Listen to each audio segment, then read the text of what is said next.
অচল করবার হুমকি রাজ্যের মন্ত্রীর। এসআইআর এর নাম বাদ গেলে দিল্লি অচলের হুমকি। বিজেপি কর্মীদের বাড়ি গিয়ে তাড়া করার হুমকি দিলেন মন্ত্রী তাজমুল হোসেন।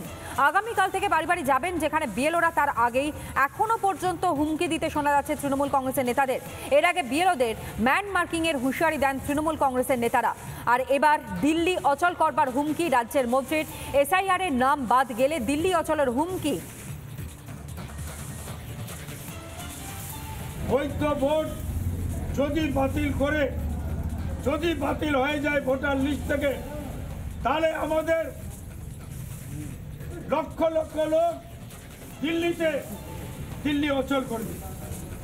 এবং আমাদের একটা ভোট যদি বাতিল হয়, তাহলে আমাদের এই সাধারণ মানুষ সমস্ত বিজেপিদেরকে ভোট ছাড়া তাড়িয়ে গ্রাম থেকে তাদেরকে তাড়িয়ে দিবে।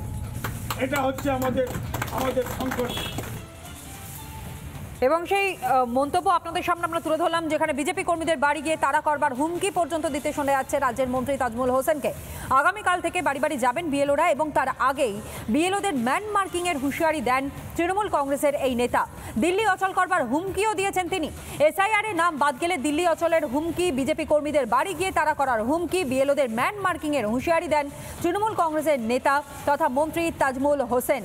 আগামীকাল থেকে আপনারা জানেন যে এই এসআইআর এর প্রথম ধাপের কাজ শুরু হচ্ছে। বিএলওরা তারা প্রত্যেকটি বাড়িতে বাড়িতে যাবেন, এবং তার আগে এখনো পর্যন্ত কার্যত টার্গেট করা হচ্ছে বিএলওদের ম্যান মার্কিং এর হুঁশিয়ারি দেওয়া হচ্ছে। তৃণমূল কংগ্রেসের নেতারা এই হুঁশিয়ারি দিচ্ছেন। বিজেপির তরফ থেকে কি জানানো হচ্ছে শুনুন। 2002 সালে হয়েছিল এবং 2025 সালে হচ্ছে। এর মধ্যে নিশ্চিন্তভাবে শুধু অবৈধ ভোটার যারা মৃত বা যারা এই দেশের নয় তাদেরাই বাদ যাবে। এখানে কোনো বৈধ ভোটার বাদ যাওয়ার কোনো সম্ভাবনাই নেই। তৃণমূল কংগ্রেসের সাথে আমাদের ভারতীয় জনতা পার্টির যে পার্থক্যটুকু ভোটের ব্যবধান, তার থেকে অনেক বেশি অবৈধ ভোটার এসআইআরে বাদ যাওয়ার কারণে তৃণমূল কংগ্রেসের এই দু পয়সার নেতা নেত্রীদের মধ্যে আতঙ্ক সৃষ্টি হয়েছে, এবং 2026 এই দলটি রাজ্য থেকে বিচ্ছিন্ন হয়ে যাবে। তাই এরা বিভিন্ন রকমভাবে এই ধরনের অর্বাচীন বক্তব্যগুলো রাখছেন। আমরা আশা করি যে কেন্দ্রীয় নির্বাচন কমিশন যেভাবে এগিয়ে চলেছে, তাতে খুব ভালো একটি নির্বাচন আমরা আশা করব, এবং এই নির্বাচনের পরে মানুষের রায় ভারতীয় জনতা পার্টি সরকার এ রাজ্যে প্রতিষ্ঠিত হবে। নানা ধরনের কন্টেন্ট দেখার জন্য লাইক করুন, শেয়ার করুন আমাদের ফেসবুক পেজ, সাবস্ক্রাইব করুন আমাদের ইউটিউব চ্যানেল। পাশাপাশি অন্যান্য ব্রেকিং নিউজের জন্য অবশ্যই চোখ রাখুন রিপাবলিক বাংলায়।